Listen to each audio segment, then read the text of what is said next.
Halo teman-teman, kembali di channel Sobat Solder. Nah, di depan saya ini sudah ada sebuah power supply yang rusak ya.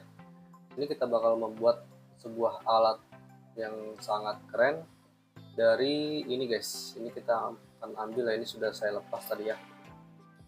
Oke, ini namanya EMI Filter ya, atau trap favorite. Dan di sini mempunyai 4 kaki guys ya. Yang ini kaki awalannya dan yang ini kaki akhirnya ya guys ya. Oke, kita bakal ngebuat sebuah alat yang sangat keren guys. Oke, langsung aja kita ke caranya.